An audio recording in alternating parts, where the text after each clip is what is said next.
You are watching the World 24/7 on the NDTV network. I'm Parmeshwar Bawa. We've got an action-packed bulletin lined up for you.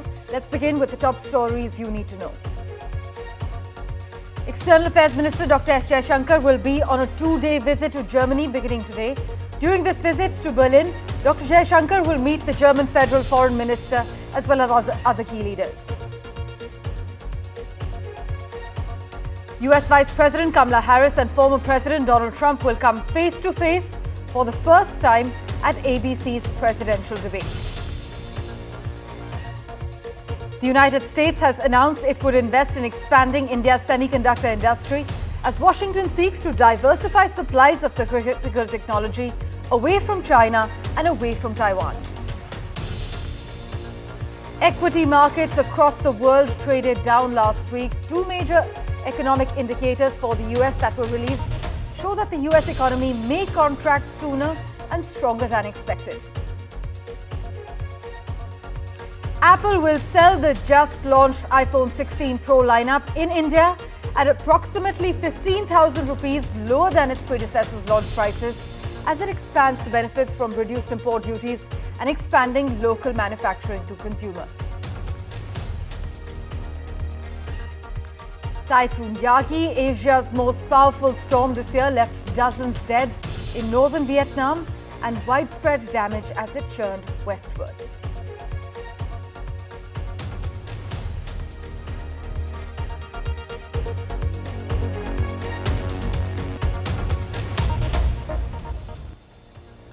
Our big focus, well, from Riyadh, Dr. Jaishankar is travelling to Germany where he will meet the German Foreign Minister as well as the leadership and other ministers from the German government in order to review bilateral relations. This will actually be his third bilateral visit to Berlin. And as you know, India and Germany share a robust strategic partnership, with Germany actually being a key trade partner and major FDI source. On the third and final leg of his trip, Dr. Jaishankar will be in Geneva. Mohammed Ghazali is tracking the finer details of Dr. Jaishankar's short Europe touchdown. He joins us live at the moment. Ghazali, take us through the plan of action of the Foreign Minister's two-day Berlin visit.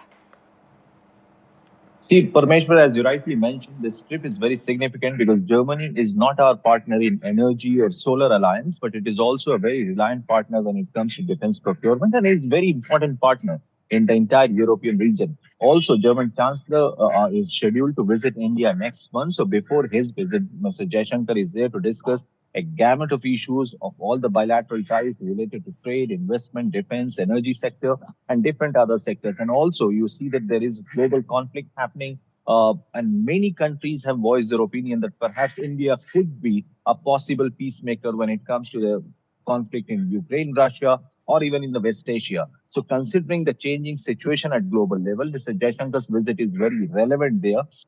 And also it will improve our ties with Germany, as German Chancellor is also supposed to visit India next month. So be it related to the trade sector, be it related to energy sector or our defense procurement sector.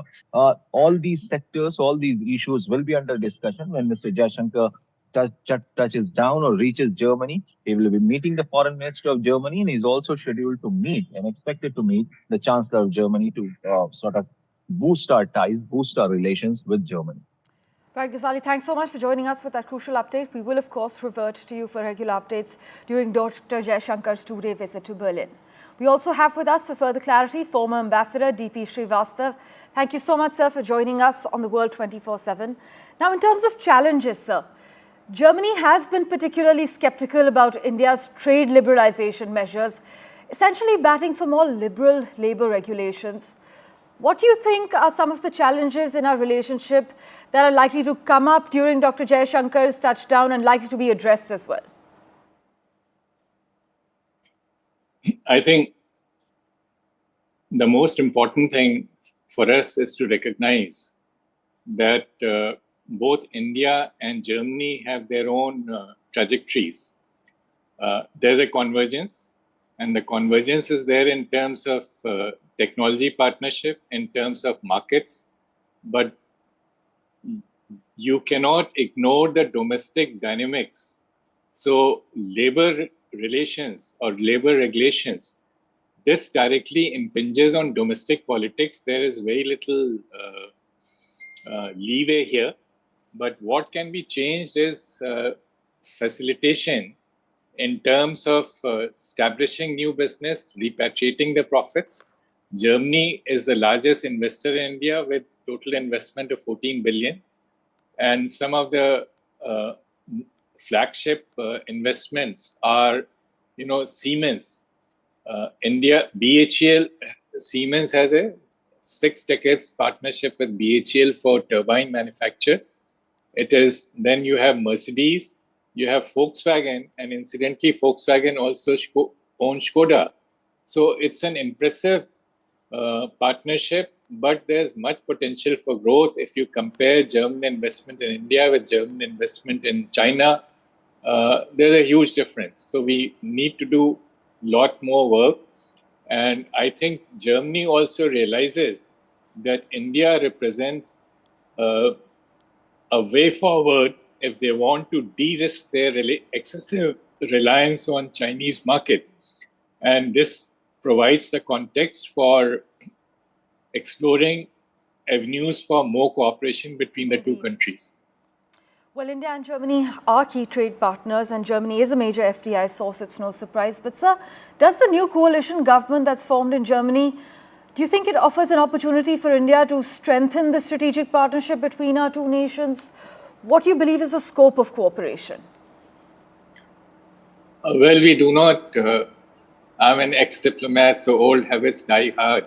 We do not comment on internal changes, but this will not impact on Germany's stance towards India.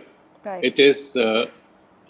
It is preoccupied, of course, with the events nearer home, particularly Ukraine, and now that there's the migration issue has come to the fore, but Europe has also moved closer to United States. So these domestic and external developments limit Germany's margin of maneuver. But still, India represents a middle way where they can talk to us, and there's a lot in common between Indian positions from areas ranging from Gaza to Right. to Far East to China. So also, since more than 20% of German trade is actually conducted in the Indo-Pacific neighborhood, would you say Germany's outlook is of shared responsibility to maintain stability, because both India and Europe's key interests are at stake when it comes to championing a free and open Indo-Pacific?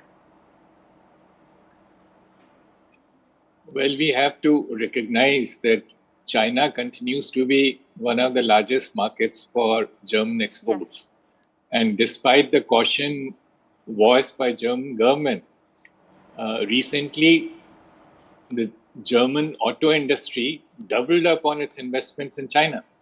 So that is a boundary condition which we cannot ignore. Germany is also a member of NATO, but NATO's focus remains closer home. So Indo-Pacific is a region where India has a role, and India has partnership with countries like US, yes, Japan, and Australia. Germany could play a supporting role, but this will be limited by its continued focus on China. Well, thank you so much, sir, for joining us on The World 24/7. Always a pleasure to hear your perspective. With that, let's turn our attention to the other big story we're tracking. Well, just under 2 weeks before Prime Minister Modi's upcoming visit to the United States, Washington has announced a new partnership with India aimed at enhancing semiconductor supply chains. Now, this initiative will include a thorough evaluation of India's semiconductor sector, focusing on its existing infrastructure, regulatory environment, workforce, as well as the future needs. But the findings from this assessment will help actually guide potential joint efforts to bolster this vital industry. But this announcement follows India's recent semiconductor ecosystem partnership with Singapore, which was formalized during Mr. Modi's visit there last week. But our Prime Minister is scheduled to travel to the United States from the 21st until the 24th of this month for the Quad Leaders Summit, the Summit of the Future, and a diaspora event in the US as well. And in staying with an update from the United States, while Vice President Kamala Harris and former US President Donald Trump are engaged in final preparations for their high-stakes debate in Philadelphia. The debate is taking place as recent polls suggest Harris's surge in public opinion may have plateaued. Since the American public knows far more about Trump than about Kamala Harris, many argue that the stakes for her seem higher. But until we see what happens on that stage, it's hard to determine what a win for either candidate looks like. But debates are unpredictable things. Just ask Joe Biden. Meanwhile, with the holidays now firmly in the rearview mirror, the investment mood is tracking the drawing in of the evenings as autumn begins. Well, after 2 years of rising interest rates, the big question is whether or not the United States can avoid a recession. Well, equity markets across the world traded down last week. Two major economic indicators for the US that were released show that the US economy may contract sooner and stronger than expected.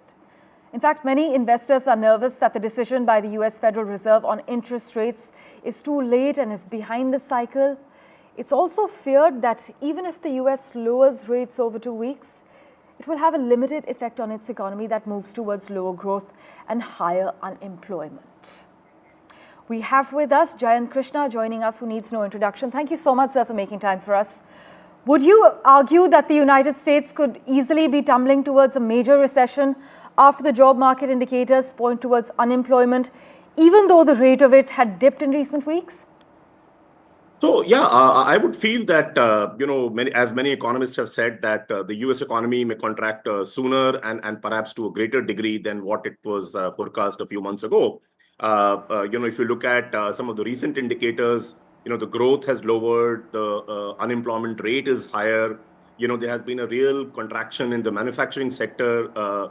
In July, it contracted by about 0.3%. And for 20th time in the last 21 years, the manufacturing sector has contracted, So these are surely not good trends at all. But, they're mixed signals because if you look at the US average hourly earnings, that last month went up.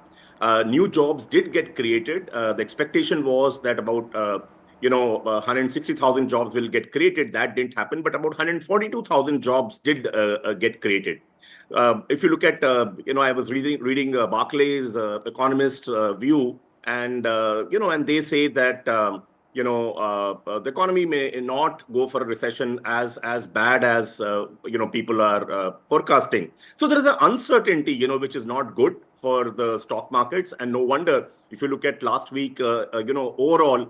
The S&P 500 contracted by about 4%, NASDAQ fell by about 6% a week as a whole, and Dow Jones Industrial Index also shrunk by almost 3%. So I think this is it's a mixed bag, and with U.S. elections happening, the uncertainty continues and it only mounts up. Right. So I think and taking looking at what has happened in the U.S. equity markets worldwide traded downwards. Last week, let's see what's in store this week. But things don't look as promising as one would have expected. Yes, some people argue that it's not all rosy, but then on the other hand, you have some arguing that the US economy is actually cruising towards a soft landing with no recession on the table. But sir, what's your assessment? How has the uncertainty in US equity markets actually influenced global markets? So, one is the fact is our supply chains, our trade linkages all over the world. What happens in the largest economy in the world does affect other economies because the supply chain, linkages because of export imports, But the fact is, as a standalone, if you look at some of the major economies, look at UK. UK's economy has not been doing well in Rishi Sunak's days also. And if you look at now with the new Labour Party-led government, their projection of a gloomy economy continues. In fact, they have said, be prepared for the worst. Germany, if you look at the recession which had hit their economy last year, it continues. In fact, the overall EU growth rate that one is talking about in 2024 is as low as 1%. And a recent report by EU, which was chaired by the former Italian premier, it talks about EU facing some kind of a existential crisis, and they have talked about EU as a whole, as an economic entity, have to talk about, have to thrash out and formulate a strategy to fight. Not fight, but how do you grow? How do you keep EU relevant vis-a-vis China and US economies? And unless big time investments flow in, things may not look good elsewhere. China, if you look at their growth rate, had the overall economy's growth rate had shrunk. It is still not that bad. It's about 4.6% to 5% projection for 2024. All markets, in Tokyo, Hong Kong, the Asian markets, Shanghai, Seoul, they all showed a downward trend last week. Even Sydney in Australia fell. So I think these are, India perhaps remains the only bright spot, but the fact is even our economy, our GDP didn't grow as much as it grew, and vis-a-vis the projection it was there for July figures which are out. So I think actually for the Q1 figures, which are out. So I think it's a mixed bag, and partly the market's not doing well, and the downfall that you saw last week is attributable to the US shrinkage of the stock markets, and largely because many of these economies not doing as well. So it is a cumulative effect of both the things, I would believe. Well, it's always a pleasure to chat with you, sir. Thank you so much for joining us on the World 24/7 with your assessment. Pleasure. With that, let's turn our attention now to the Typhoon Yagi. Well, the most powerful storm to hit Asia this year. It has caused significant devastation in northern Vietnam. In fact, preliminary estimates from the government reveal that at least 49 people have died and 22 remain missing, primarily due to landslides and flooding that's been triggered by the typhoon. The storm, which made landfall over the weekend on Saturday on Vietnam's northeastern coast, which is actually an area known for its extensive manufacturing, has also resulted in widespread damage to infrastructure and factories.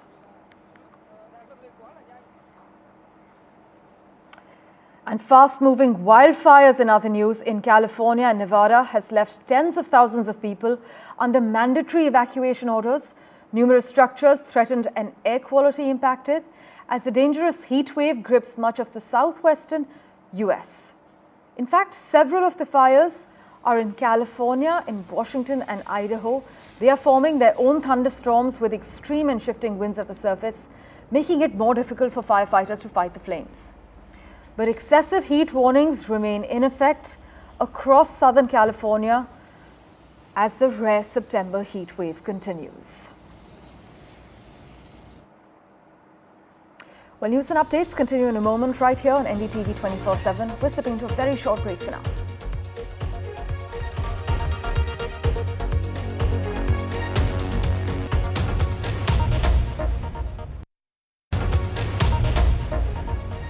Welcome back. Katherine, the Princess of Wales, announced that she had completed chemotherapy for her cancer, lifting a cloud from the British royal family after an anguished period in which she and her father-in-law, King Charles III, had both been stricken with serious illness.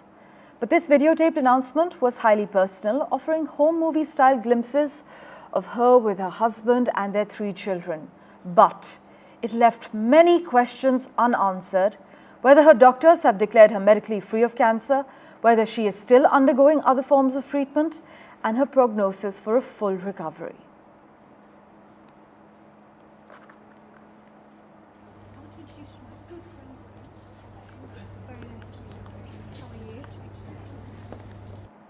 In other crucial news, Israeli missile strikes in central Syria have resulted in at least 25 deaths and dozens of injuries, according to the Syrian health minister. A military source informed local media that around 11:20 p.m. local time over the weekend on Sunday, Israeli forces conducted an airstrike from northwestern Lebanon, targeting several military positions in central Syria.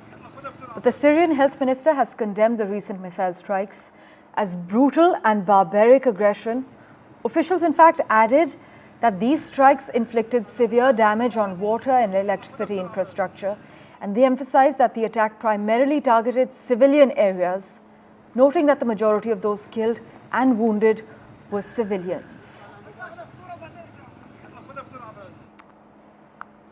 An American actor, James Earl Jones, best known for being the voices of the Star Wars villain Darth Vader, has died aged 93. He actually died early on Monday morning, surrounded by his family. And as you know, Jones starred in dozens of films, including Field of Dreams, Coming to America, Conan the Barbarian, and The Lion King. But he was best known for giving the Star Wars supervillain Darth Vader his distinctive, gravelly voice.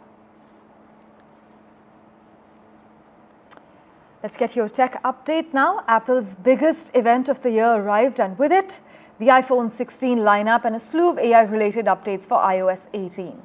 Apple Intelligence was the star of the Apple event this year, and Apple's lineup of announcements echoed many of the anticipated hardware reveals, including the new iPhone 16, AirPods 4, the Apple Watch Series 10, and more. Now, whether Monday's reveals end up inspiring or delaying a super cycle of customers adopting the new iPhone 16 lineup remains to be seen, but Apple's focus on artificial intelligence as a core part of its sales pitch moving forward is now clearer than before.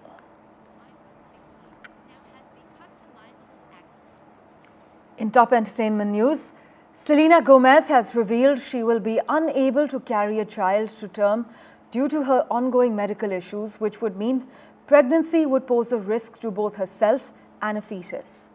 In fact, in an interview with Vanity Fair, the Only Murders in the Building actor and former Disney star said she had planned to start a family by the time she turned 35, but she said, "I haven't ever said this, but I unfortunately cannot carry my own children." She further added, "I have a lot of medical issues that would put my life and the baby's in jeopardy. That was something I had to grieve for a while." The 32-year-old didn't specify which medical issue in the interview, but she has previously spoken about being diagnosed with lupus in 2015, a disease where the immune system attacks its own tissues and organs.